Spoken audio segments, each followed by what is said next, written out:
Bir жігіттің мына бір вақиғасы бар ғой. Ұзақ жерде оқуда едім дейді.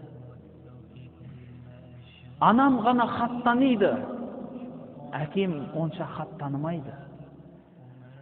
Хатты анам ғана жазатын, үйдің хабармайды. Сол кісінің хатын оқып тұрамын, үйдің жағдайын біліп тұрамын. Bir күндер хат саябырсып үзілді дейді. Оқуда жүрмін. Үйдің хабарын білейін деп телефон соқсам, үйдегілер айтты дейді. Уайымдама, анаңның қолы тимей жүр. Ол бір жаққа сапарлап кетті. Анда тойға кетті, мұнда бір жиын бар, ағайын туыс қой, өзің білесің дейді. Осылайша бірнеше ай өтті. Жылға жақындаған уақыт болды. Жыл болды. Бірақ хат сол күйі үзілбеді. Баяғы жазған хаттарды қайта оқуға кірістім. Баяғы соларды қайта-қайта оқимын. Үйдің хабарын жаңадан білгенде жүрегіме жылулық іздеймін. Оқуға қайтамын деп бел болып, әкеме қайтадан телефон соқсам, әкем айтты дейді, не болды, оқуың тәмам болды ма? Иә, болдым. Онда тезірек қайтсай үйге деді. Сонан әлгі жігіт айтады. Енді тағы да бір 6 ай жүрсем ғой.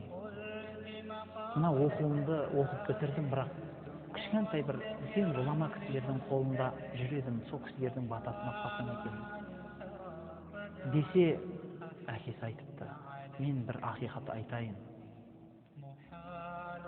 Анаң дүниелік болды. Бірақ сен оқуың үзіліп қалмасын деп бізге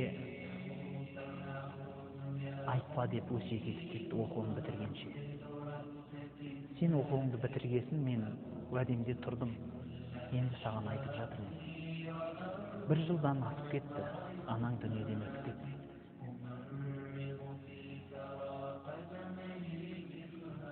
Содан үйге қарай жиналдым. Күнім қара түн болды, түнім ұйқысыз болды. Үйге барсам, анамды таппайтынын білдім. Анау баяғы жазған хаттарды қайта-қайта оқимын. Сол оқыған сайын анамды көз алдыма келтірем.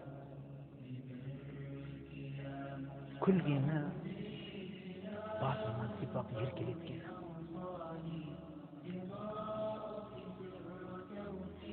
Жанымда отырып құптаған сөздер, айтқан ақылдары.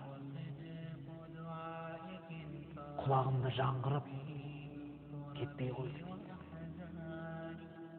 Сол хаттарды алсам болды дейді. Сондай бір дүние астан кеткен болады. Махаббат, баланың анаға деген махаббат. Сол жігіт айтады. Расында да бүкіл әлемнің сұлуын жинап қойса да, сол анамның күлкісіне татымайды ғой.